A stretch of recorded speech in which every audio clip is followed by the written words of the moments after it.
All right, everybody, we're going to call the annual meeting of the Lakeview Fire Protection District members to order at 7:03.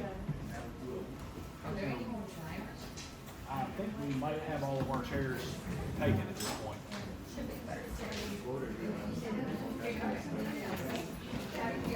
Chief, we got any other chairs hiding around here? We're chaired up.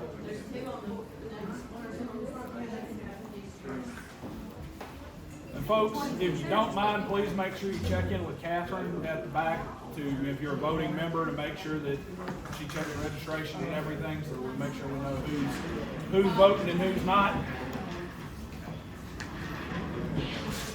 There's two on the front.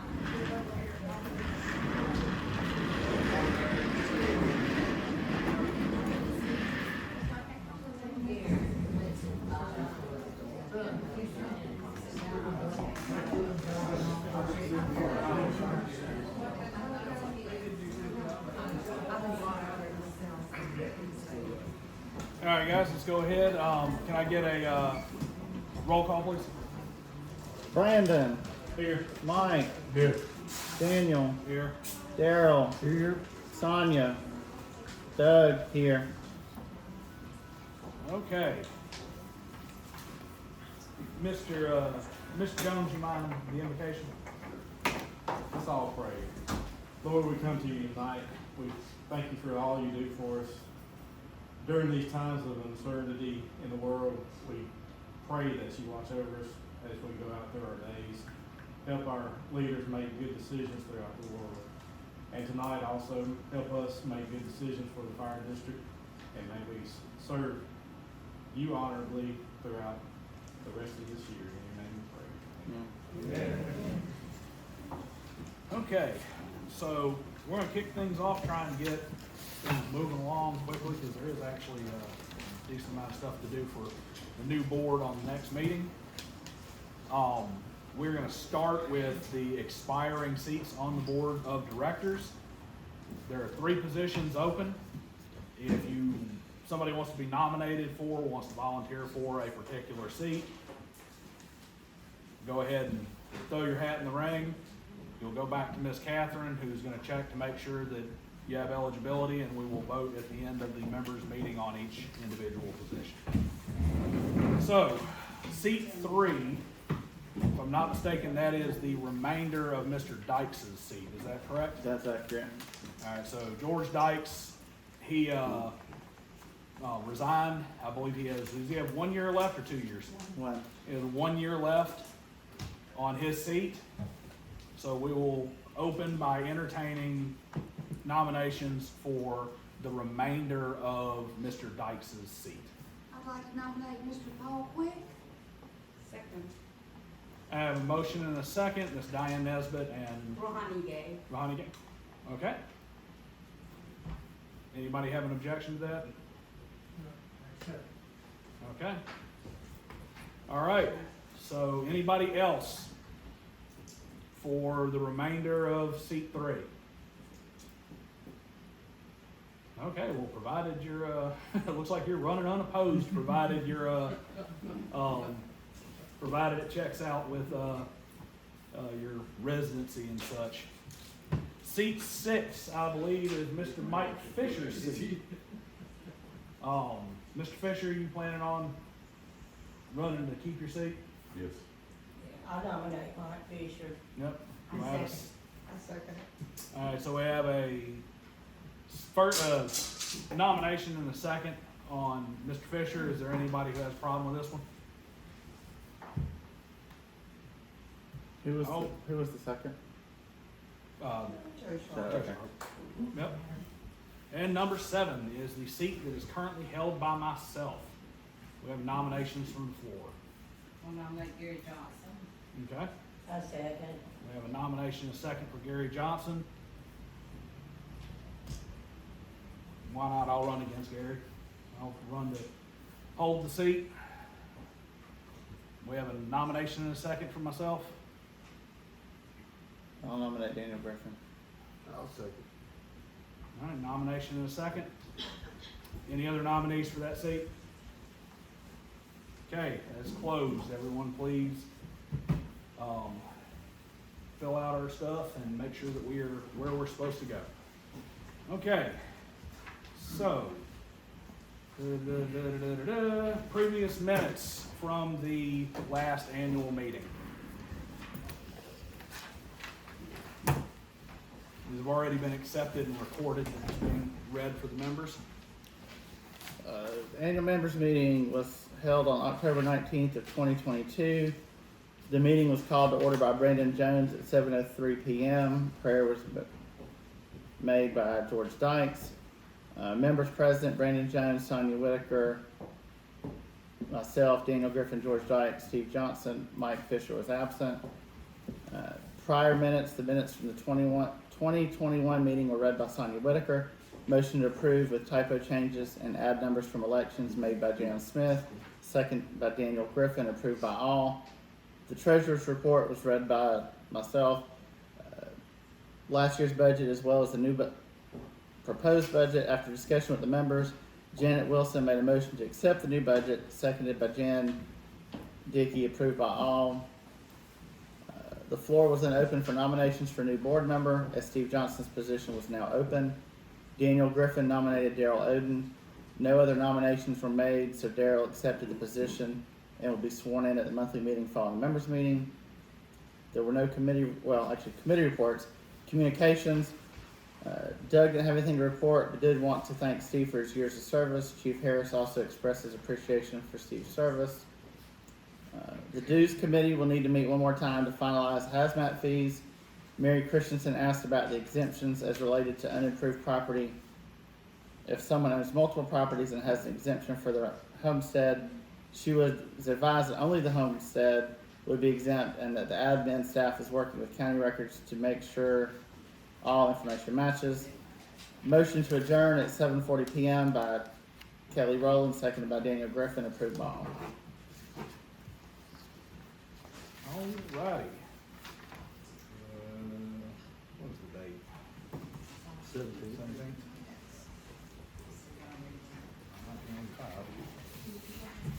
Okay, annual reports. We have an annual financial report.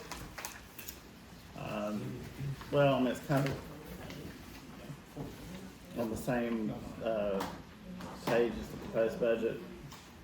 Okay, we'll go over that with the budget then. If anyone does anyone have any objections to that? If we cover the financial report for 2022 along with the proposed, or for 2023 along with the proposed budget? We're not getting a copy. Yes, yes, we, But yes, you can get a copy, correct? If you would like one. But does anyone have any objections to covering those with the budget? Right, then we will cover those with the budget. Chief? We had, 2022, we had 980 total calls for the year. As far as big event, the only thing was we sold off 3 of our older apparatus and purchased a newer one for replacement, and it's a tanker pumper we got. It's already been in service for about a few months, been on every fire since we've had it. And outside of that, we're still working, and hopefully it'll be done in this year, because we should get some more funding from January for it. Is the hydrant project we started with the city, trying to get all the water lines and fire hydrants upgraded. That actually has been a pretty big deal, and I actually want to thank Chief Doyle for that, because that had been something that had been struggled with throughout the beginning part of this year, getting in line with the city to get that additional assistance to help get better fire, better infrastructure and whatnot. When Chief Doyle took over, all of a sudden everything's running nice and smooth. The city is working hand in glove with us, and hopefully we should have some serious pressure put on the different water authorities around here to take over maintenance and upgrade these hydrants the way they're supposed to. So I'm hoping that'll work out with some big grant money in the coming year. All right, we're gonna move on to our proposed budget for the coming year. along with a recap of the budget from last year. Guess start off, Doug, we got any major things to point out regarding last year's budget as far as, areas for improvement or great successes?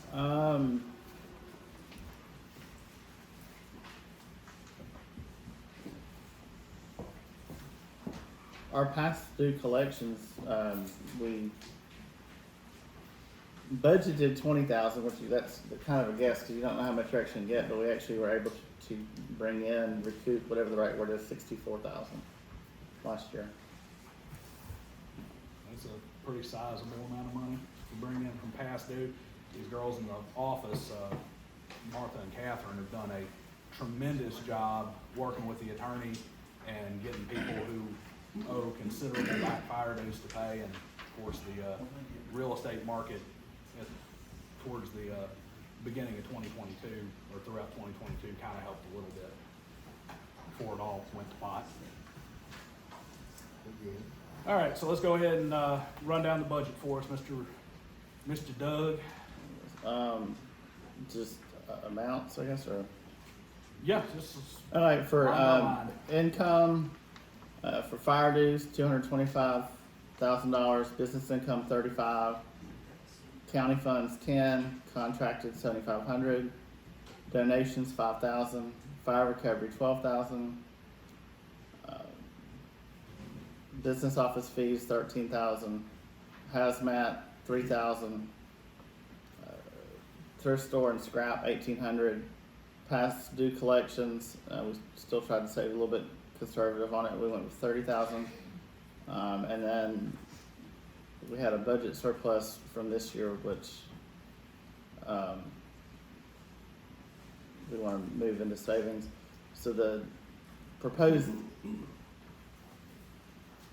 income for the year is 392,300 and even, and then expenses, professional fees 10,000, utilities, buildings and grounds 41,000, dues and subscription 5, equipment maintenance 4, payroll and related expenses 217,000, fuel and supplies 12, insurance 20,000, medical supplies 3,000, new equipment 11, office expense 10,000, employment expense 4,000, fire hydrant 6,000, public safety relations 300, volunteer pay 7,000, truck maintenance 20,000,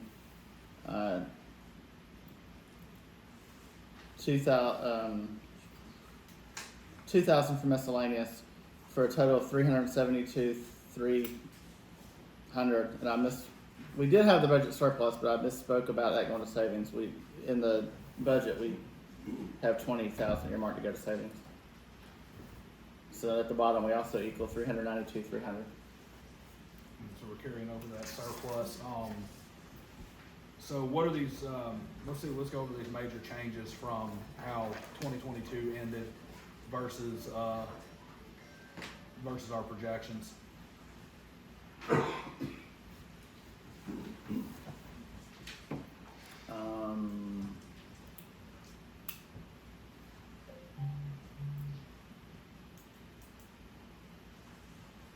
Are you like anyone in particular, or? Utilities and grounds are going up because of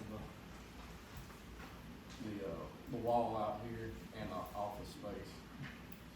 So that's one of them, it looks like. Also, utility and grounds, our portion, we gotta pay for that AG grant. That is something we did last year, is pull in a lot of additional grants.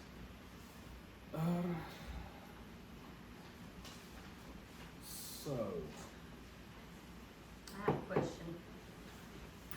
go ahead. How is it with all the new buildings, new homes that's went in over in the preserves and over on Broadway? Are y'all still projecting 225,000, same as last year?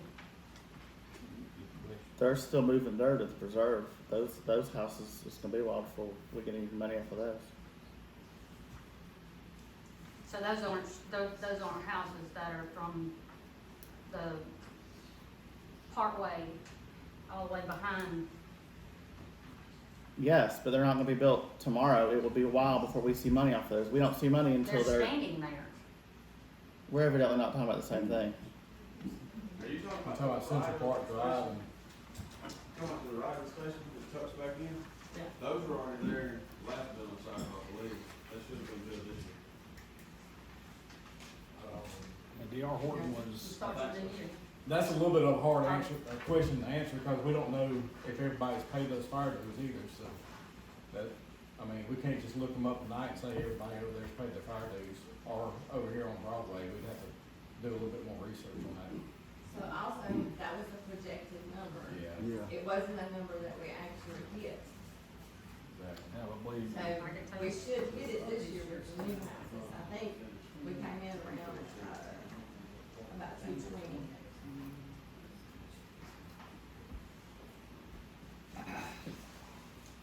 sorry, you had a, Yeah, in the, income portion, past due collections is significant difference between 22 and what you're proposing. Is there any explanation? yes, a couple of things. One, we try to be as conservative as we can, especially on income. And especially on things like, say, donations or past due collections, which are really just a educated guess at best. We did a lot of heavy collection efforts over the past year, year and a half, and the low-hanging fruit has been picked. The big real estate market with people selling homes and those liens getting paid off and that sort of thing, that stuff has slowed down to a crawl. So we would rather say, hey, we're expecting that we're gonna be able to pick up 30,000 in past due collections this year, and not say, oh, we're gonna get As another opposed to 60. overshoot. Yeah. Gotcha. Better to under than to overshoot, and try and play as conservative as possible, especially because we have such a tight budget to begin with. I got one. On your fuel and supplies, you're talking about fuel for the trucks, right? Why did you estimate it the same as last year? Well, that would be something that we discussed with Chief in our budget meetings, and that's what we're expecting to have come through on our fuel costs. We do have some tax money that comes back from that as well, and I believe, didn't we come in under on fuel? Yeah, we came in a lot under, but we kept it at 12 just so we have a cushion, because we never know what fuel prices are gonna be. That's what I'm saying right now, diesel's expensive. Yeah, I was gonna say, because I think last year we came in actually quite a bit under, didn't we? Yeah, so we were a few $1,000s under last year. And that, of course, includes, some pretty significant increases as well. Are the regular dues down? Not past due, I know those are up, and that's great, but just regular annual dues. payment. Regular was our annual dues collection are actually rate? up. Martha? We had, the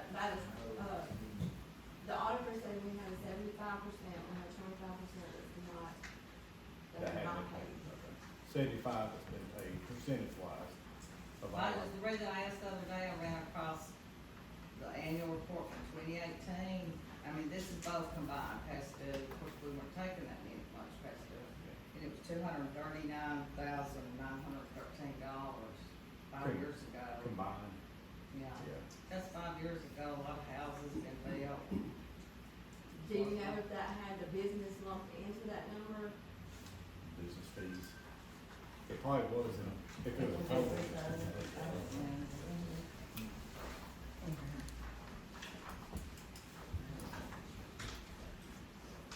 Any further questions about the budget?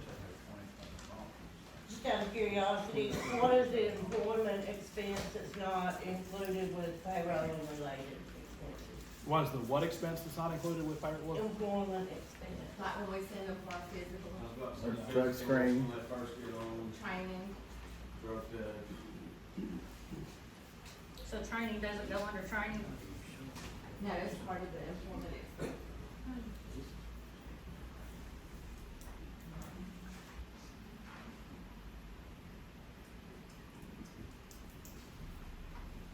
I have a question. Showing miscellaneous funds almost $7,000. Can you explain $7,000? Where it is? 7,000 in miscellaneous, that's gonna be pretty much anything that does not clearly fit into any other Where's category. 7,000 at, cause I see 2,000. I said close to 7,000, $6,639. He's looking at I the see it. expenses from last Oh, year, expenses, yeah. yeah. In budget. But you're only, We had some different kinds of expenses this year. We bought a truck and then had to pay about $2,500 to have it towed down here. That was not, it didn't have a category. Anything that doesn't have a category goes into that category. So there's no way to account for everything, so that's why we have a miscellaneous. Which also shows is why we have such a smaller budget for it. You know, spent 6,600 last year and we've only got 2,000 in there for it now.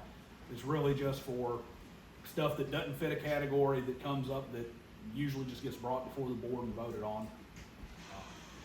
It The, doesn't really fit any other category. the truck fund, is that the selling of all the trucks that were sold? The $87,000. No, the 60,685, it's on the bottom. It says expenses and then it has truck fund. That's the total of all three trucks. Right here. Then trucks sold shouldn't be 87,000 That's, up top. that's the part of the 87,000 that we allocated to specific parts We of the backed budget. out what we paid for the other truck out of that money. 12,000. Truck. Man, that's where we took it right here. Yeah. Yeah. Truck maintenance, the hydrants, we throw some in there.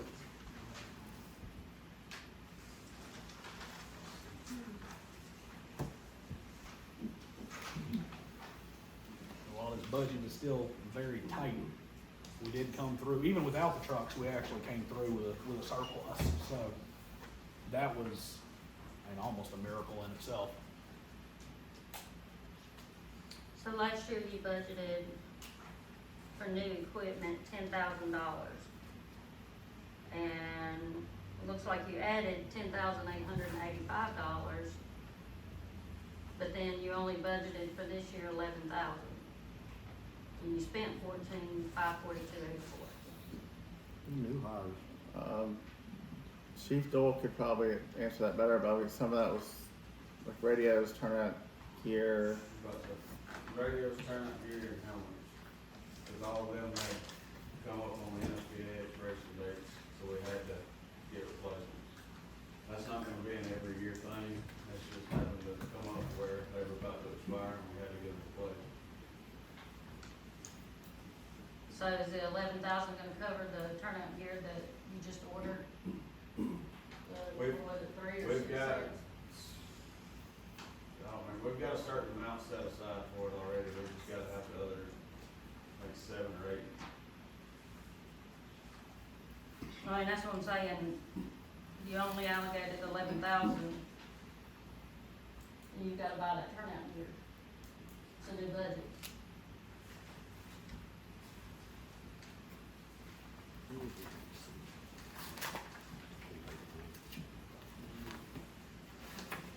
Also, this proposal was made, prepared before that was accepted. So like we did last year, we had to amend the budget a little bit and move some money around, so we may have to end up. That and the 6,800 that we had left in the equipment from this year, if you look at the top, there's a budget surplus, which is that's part of it as well. Under income at the top, second from the bottom, budget surplus from 2022, 2023, should say 2022. 50,000. Yeah, that's budget surplus from last year, because like new equipment, for example, we had like 6,800 left over that we're carrying over to cover the stuff like that that's already been ordered, because we don't pay for it until it comes in, but it was ordered last year. Yeah, we, Now, is the 20,000 that you're gonna transfer to savings coming out of that 50? yes. So you really only have 30. when it's all said and done, correct. How many sets of turnout gear you got by? We had about 5.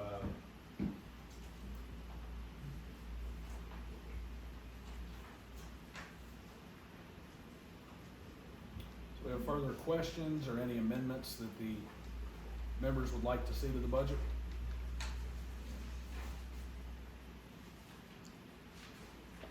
Not a question, but just add a comment to the turnout gear.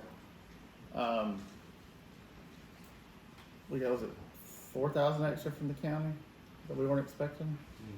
And then 3,500 from Daryl Booth. And we voted that all that would go toward the turnout gear.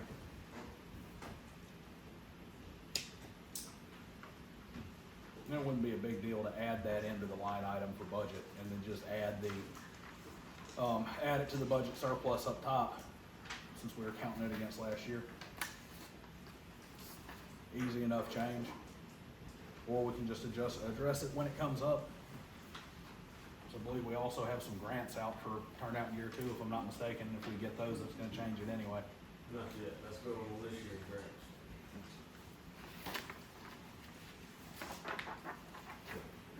What is the pleasure of the membership?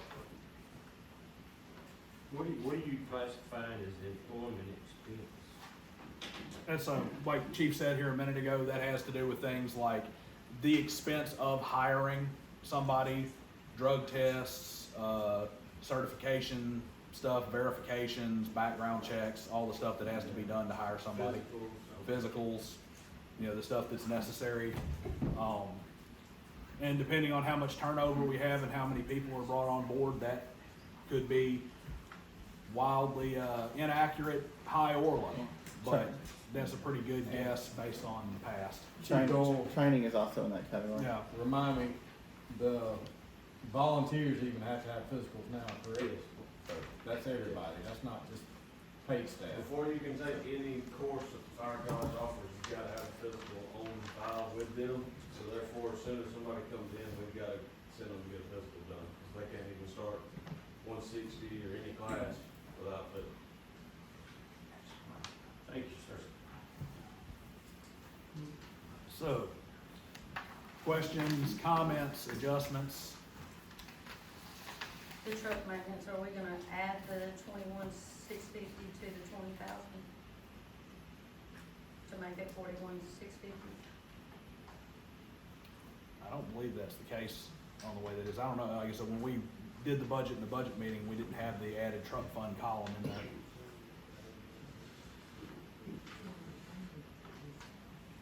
Well, it's So on that's the gonna budget. be, And the reason I'm asking is because you spent $21,848.63 last year. we also had some major stuff and a new truck that came into service and trucks that went out that had to have stuff done as well too. But the budget, the proposed budget is literally the first column.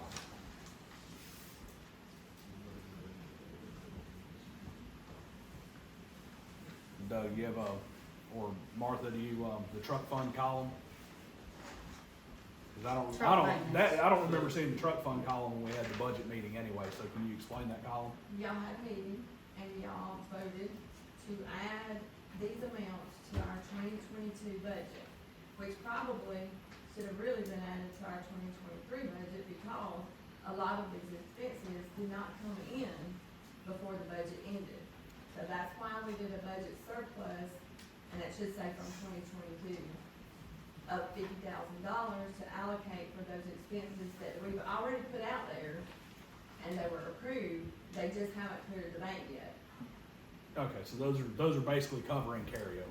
Yes. Yeah, and like you asked Tracy, the truck fund is not adding to the proposed expense, that was added to last year's projected. So the 21,650 in truck maintenance was added to the 15,000 that was budgeted for last year. So you have 15,000 left, which was put into that 50.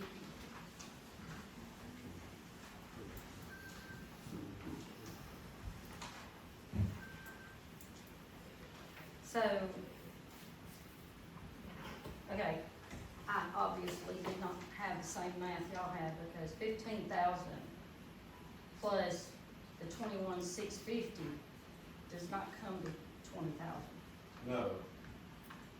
That's 36,650, and then on the far right, we spent 21,848. So it's a 15,000 difference. And that 15,000 carryover went into the budget surplus.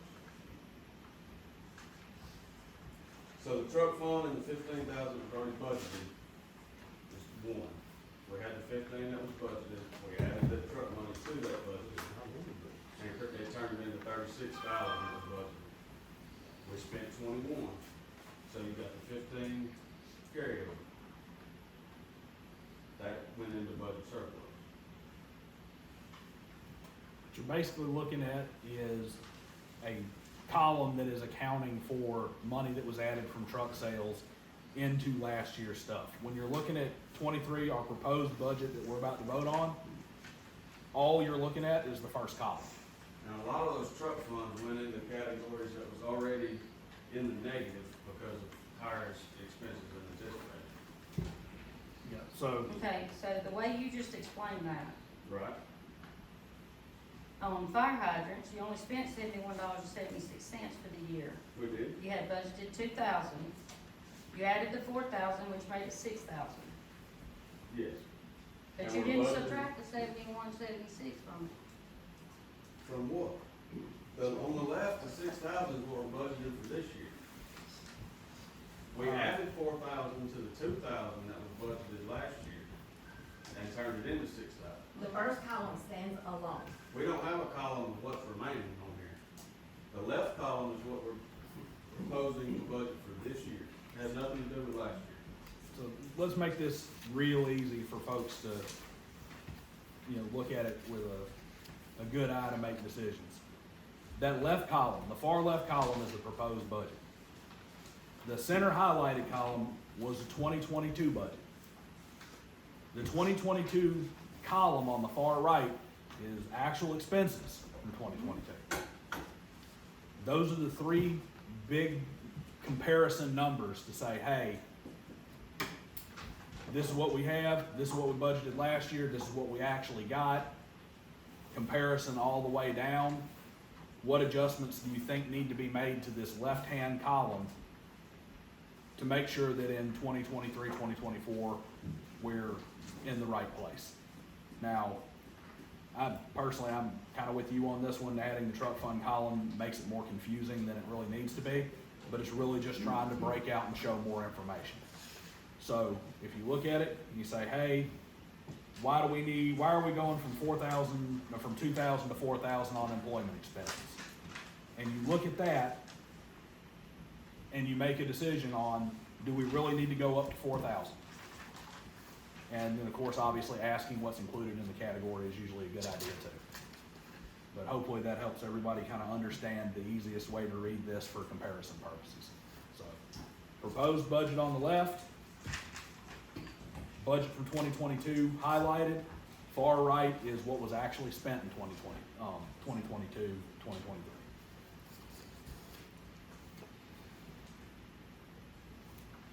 Does anybody have any questions about any of the other line items on this budget, or any changes that they think we should make to the upcoming budget?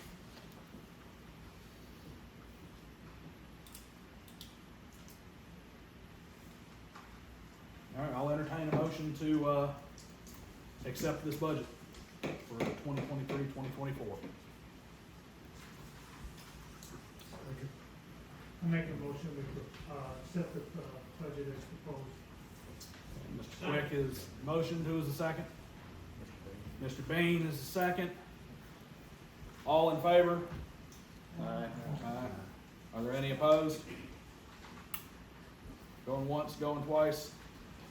Carries. We will adopt this budget for 2023, 2024. Chief, you now have your mandate. All right. Amendments. Catherine, would you like to take the floor and go over these amendments and their necessity and There are two amendments. The first is to the Articles of Incorporation. And all that happened when they filed in the 2015, the amended articles, the address was omitted. And because we're a voting membership, we cannot alter those unless the entire membership votes. So, we're asking you tonight to vote on an amendment to the Articles of Incorporation that says our address is 21289 Phyllis Drive, Lakeview, Alabama, 35111. So that is the first amendment to that, and it's just correcting an omission. I'll make a motion to add the address. Do I have a second? I have a motion and a second, that's, Ms. Wilson and Ms. Sharp. All in favor? Any opposed? Carries. All right. The second is an amendment to the bylaw.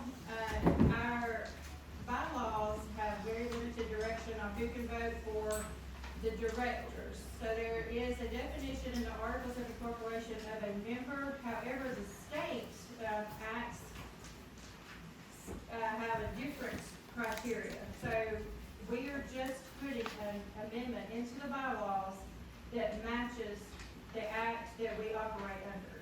And that says, no person shall serve on said board unless the person is a qualified elector of and resides in the district and is over the age of 21. And then it says, in terms of people voting, the members of the board of the district shall be elected at the annual meeting by secret ballot of the district from among persons nominated. Any person who is a qualified elector and resident of the district may vote on the election of the board of directors of the district. So we are just adding a section that matches the state, the code. Basically, what it comes down to is the state really doesn't care how we vote on internal business, but they very much care on how we vote for board of directors. So all it's doing is basically adding the direct text of the state code into the bylaws so that everybody can just see it right there. Where in the state code does it have that? Alright, it's under, it's actually on our website as well as the state website, but if you go to look for Acts, 97665, Yeah. it is in there. There was a few copies floating around. I know, said- where in that Okay. text is? It is in section 10, and it's on the paper that I have. And it's- I'll bring one. If I'm correct, it's not actually the state code, it's the state It's the acts. legislative act. Legislative I acts. think you might be familiar with that. Okay. So, in the Articles of Incorporation, where it says that the, members should be over the age of 18, on property within the boundaries of what the Fire Protection District is established and published in a petition for creation of the district and filed with the probate judge, Tuscaloosa County, Alabama, 30th of July 1988. So, we're just gonna. No, ma'am, that is the definition of a member. So, And but a there was member, a- you have to be a member to be on the board, correct? Actually, that is not in the state, in the legislative act. Which means that you can have a non-member as long as they reside and are registered. You wouldn't have a vote on, It'd be the funny thing where you don't have a vote on any of the rest of the stuff we do here because we say you have to have a member, but So, Like I said, the someone state- can vote who, as long as they own property, they don't have to live in the district. you have to be a registered voter within the district and reside. It doesn't It's say right there in the that. state Or, code. are you talking about for membership or to vote on the board of directors? The definition of members under Article 5 of the Articles of Incorporation. To vote, to be a voting member, no, you do not have to reside in the district. But if it has to do with the board of directors, either sitting on the board of directors or voting for the board of directors, yes, you have to be a resident. But you don't have to own property. Nope, not according to state code or to the legislative act, which is the legislative act that we reformed under. So that is the state law. There is, you can't But as long as we disenfranchise have what people the by law. legislative act says, can we not add other things? You can't We can't disenfranchise. change the Says legislative. this longer, says the longer. No, it says the legislation of the state of Alabama. They made the decision on. It says the state attorney, says attorney general, everybody else you wanna ask. You can't disenfranchise people, just like Tuscaloosa County can't come in and, for instance, say, in Tuscaloosa County, we don't allow people over the age of 80 to vote anymore. you can't disenfranchise people from what is considered, that is their legal right based on the code and based on the state acts. So That is- what you're saying is, you have a vote as to who you would vote for to be on the board. You just wouldn't have a vote on the board. You mean if you put a non-member on the board, like say if a renter was in here and wanted to be on the board? Like, that's the easiest example. A renter is somebody who's a registered voter that resides in the district but doesn't own property and is not a member for our purposes. That person could literally run and sit on the board even though they're a renter. They're not even obligated to pay fire dues. They could come up here, sit in this seat, they could be president, vice president, whatever. But they couldn't vote on that proposed budget because that budget is for members to vote on, and the state really doesn't care how we do our business, just who's allowed to sit on the board. Same thing with the fire dues vote. We couldn't go out there and say, oh, you don't pay your dues, well, you don't get a vote on whether or not we increase or lower your dues. And trust me, we had, 60-some-odd% of the people that voted in the fire dues increase ballot, like 60-some-odd% of them were people who owed back dues and were not current. So But what's- the state, like even the even when we talked to the election officials, the exact words that came out of their mouth was, you cannot disenfranchise somebody who has a right that is granted by the legislative act with the state. So that means we can't make you have to be older. We can't make you, we can't say anybody of a particular race or a particular religion can't do it. We can't say you have to own property unless the code says you have to own property. We can't change that for those specific things, which is sitting on this board, anything that goes on a ballot, and board of directors. So for instance, someone who rents can sit on that board but for this instance, with us trying to, let's say raise the voting age to 21, they cannot vote on that, but they can sit on that board and dictate what. Yep, unless they are otherwise barred for, like, there's some certain things, like, if you're not a registered voter, you can be a resident all day long if you're not a registered voter. There's some conflict of interest and ethics exclusions, but that's about it. This is the minimum, so you cannot go against the minimum standards, but if you wanted to add a clause, as long as it doesn't contradict any other law, you can add something else to it. Yeah, you cannot take away somebody's voting rights. This is the bare minimum that we have to meet, that it's not anywhere in our governing documents. So this is just adding the bare minimum. And if you wanted to add or look into adding another requirements, as long as it doesn't contradict this or any other existing law, you could add that if you so wanted to, But you can't stop them from So voting. then what's the point in checking the voters registry? to vote on the board of directors. You have to be a registered voter. to In the vote on district. board of directors. It doesn't say in the district. Read it. It doesn't say in the district. It does not say in the district. So you telling me that you can put somebody on that board that can vote and make decisions on the board, but they can't vote out here in the audience to elect somebody to the board? That don't If even we- make Because they're not a member. If we're and they strictly don't by own the property. code, but The that's. member is the property owner Mhm. that pays the taxes. So why would the legislative act put somebody on a board that doesn't own property, it doesn't have a vested interest legislative- in the district? The legislative act sets out the minimum requirements. There's two separate issues here. There's board and there's Member, vote. yeah. All right, you can't take away somebody's vote, no matter what. So you can sit out here, have never paid fire dues, and be a renter because you're not required fire dues, you can vote all you want to. If that's all we have in our bylaws, then you can sit on this board too. We do have other restrictions in our bylaws, and that's fine. We just can't restrict your right to vote, which is what this is. But yet we come in here tonight and you gotta make all these qualifications to run for the board. Yeah. Like, Well, you're being a just resident- saying there, you're No, no, wanting us to you say- can't disenfranchise a person's vote. We can add restrictions as members to who we allow on the board. We cannot disenfranchise their ability to vote on the board members or on dues increases, or anything we have to put on about. That's the separation there. Mr. Chairman, maybe as an example, my wife lives here, always been here, House property. 40 years. But she votes, we have property in another district, and she votes in that district, I vote in this one. So she cannot vote here. That's correct.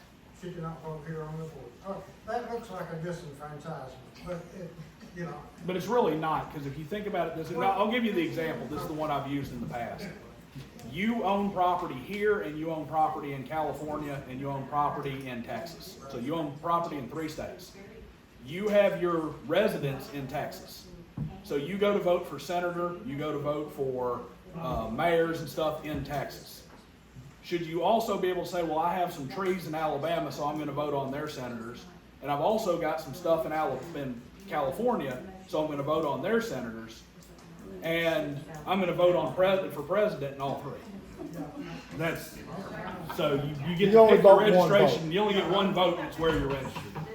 I understand that. Now, I really understand it as it relates to the board, because you want people in the district, and you want to vote.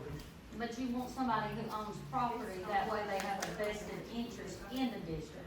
I wouldn't Put a vote for renter somebody in who there doesn't own that's property on the rented board. on They're renting for 1 year. I wouldn't vote for somebody who hadn't paid dues on the board, but I can't stop a person who hasn't from voting. I hear what you're saying, but it's If kind you've of got land in Georgia, you got land here, you live in Georgia, Why you've got don't you you've got a river that's in that house. So, I just got a you question. can't vote, he Talk can't vote, about this so you just have to, franchise. without. You've got people in the district that are 18 years old, 18 years of age, and buckled. But we're telling them that they can't vote here. They can vote for board, they can't vote for anything else. Right, but let's say they're emancipated, they bought their house, they still can't vote here. Well, if they bought their house, they own, they're now a member, yeah, because they own property and They they're own gonna property. do. You see what I'm getting, they're under the age of 21, that's what I'm getting. The state realized. Oh, yeah, it is age 21 for the state, yeah. But it's what the state set for, not, that's what everybody voted on, It's just not like- just us. On a medical call, if somebody's 19, or if they're not 19, they gotta have a parent release them from going to the hospital. But if they're emancipated at 17 or 18 years old, they're free to go. All they gotta do is sign a Or release. if they have a baby at 14. That's the reason why I asked that. Mr. Chairman, the board, has the board previously approved the presentation of this amendment for a vote? We spoke about it last meeting. They- Yes, sir. We spoke about it last I meeting. assume because you presented it to members. Yeah. We think it's in, the board thinks it's in the best interest of this. And let's be really clear about this real quick. I'm sorry I didn't mean to talk over you there. Let's be really clear about this. This right here, whether it's in our bylaws or not, is binding law. Putting it in the bylaws just means when you click on your bylaws and you read it, you get to see all the information instead of this part, and then if you don't go check the law, you don't see the other part. All we're doing is adding language that already is binding, because we could say everybody and their cousin is eligible to do whatever they want to, and if the law says that's not the case, the law overrides us. All I'm saying is Yeah. if the board is in agreement that it's in the best interest, I assume it is, because that's the reason you have it on the floor. Let's call for the question. I believe that's. I move we accept the amendment. I have a motion and a second from Mr. and Ms. Bain. Do we have any further discussion? All in favor? Are there any opposed? All right, bylaws are thus amended. I don't believe we have any other amendments. I got something I want to bring up. Sure, go ahead. In the special call members meeting back in May of 2022, voted to change the bylaws to move the administrative personnel under the fire chief.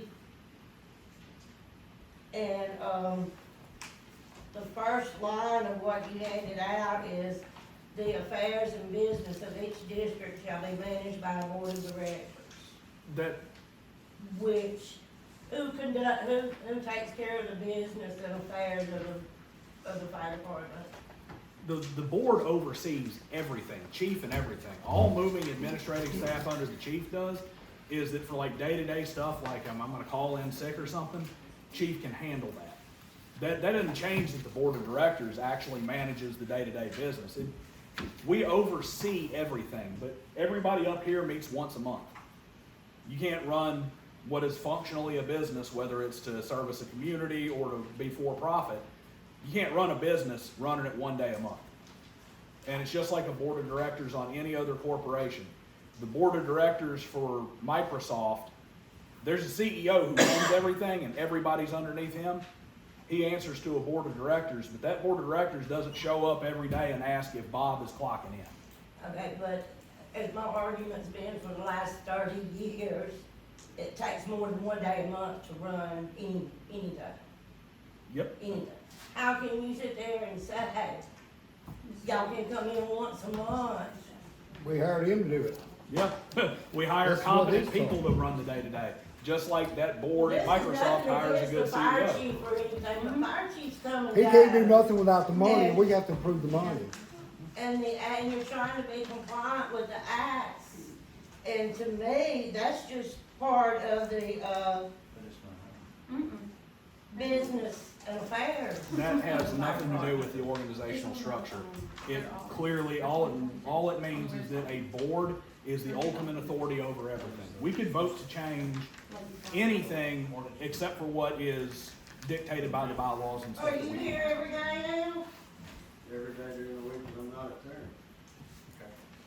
But you work 24 and then you're off 48 there, correct? So, Mr. Odom, you said y'all still are over how the money's spent.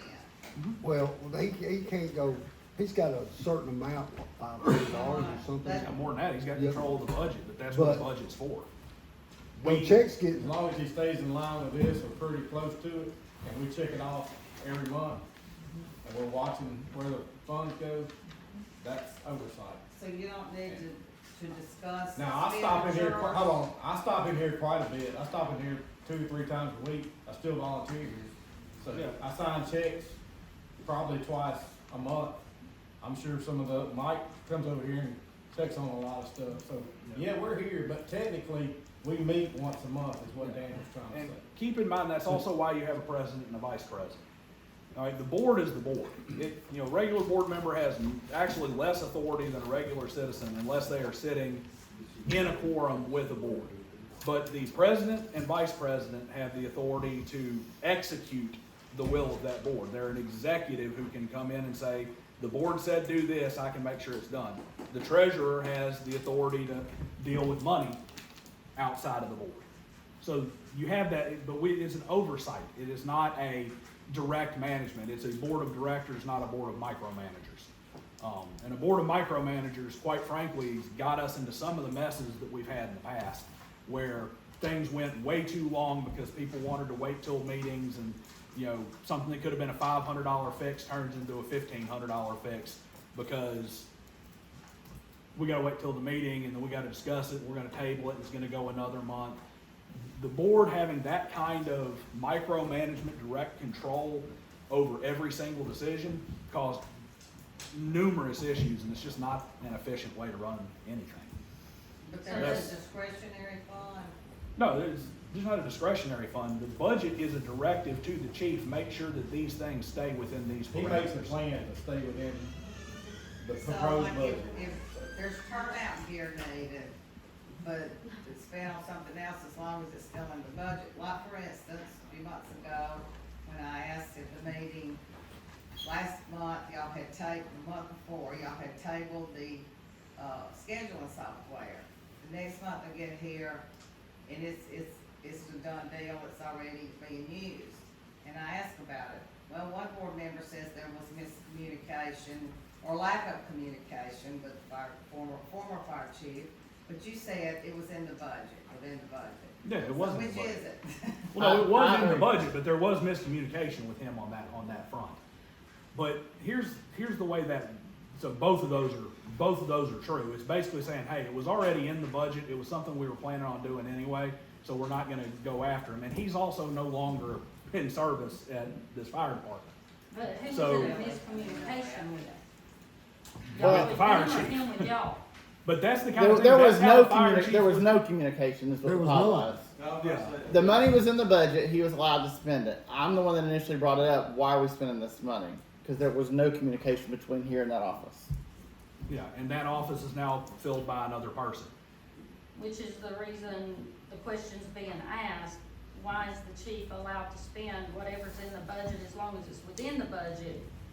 I'm not Because, saying that you would, Tyler, but I'm just saying, it's Because- happened in the past, why are we not doing things to prevent it from happening again? we are, it's called, we have contracted employment with our fire chief, which gives that kind of leverage. We have chief reports that are actually reviewed now. There is communication between that office and the board.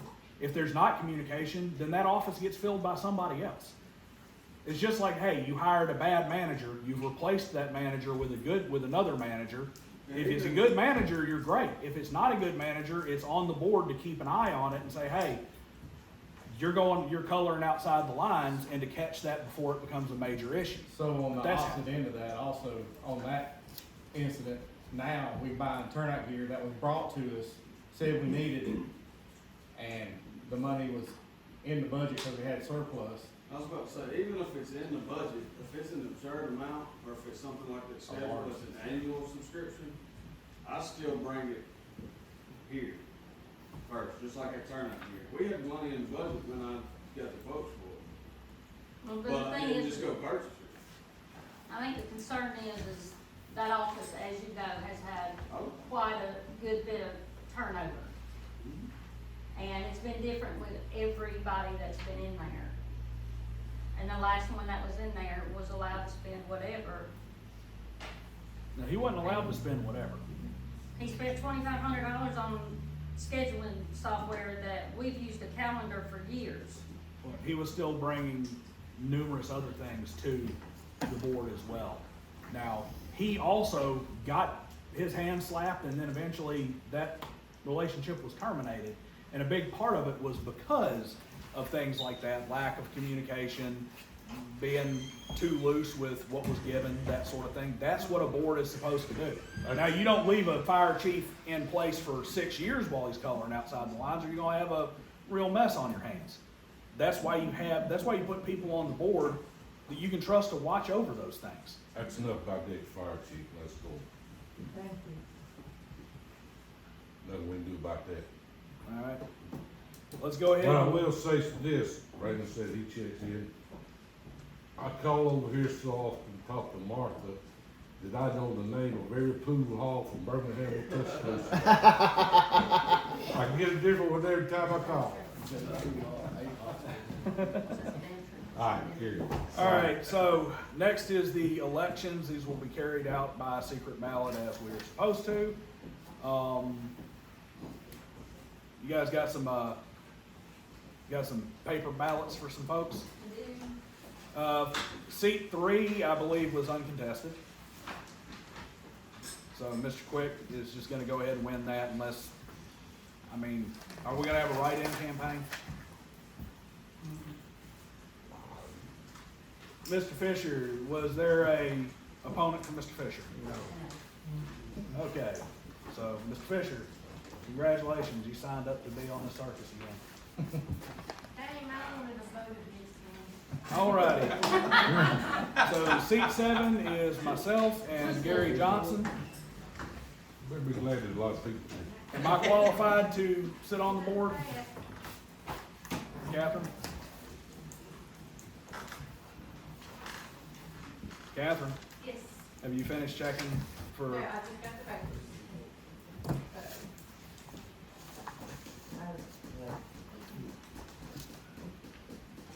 I guess we're gonna take a 5-minute break while we wait on her to vet the candidates. If you come back in, we'll have voting slips, so when you come back in, get a voting slip, secret ballot. I know it's got a tight corners in here, so find wherever you can All right, hold on a second. take a little spot. I'll entertain a motion that we take a 5-minute recess while she checks qualifications.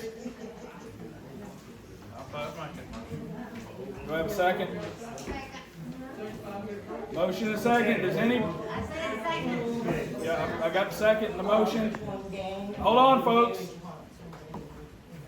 All in favor of a 5-minute recess? Any opposed? All right, this is at 8:03. We'll be back in at 8:08.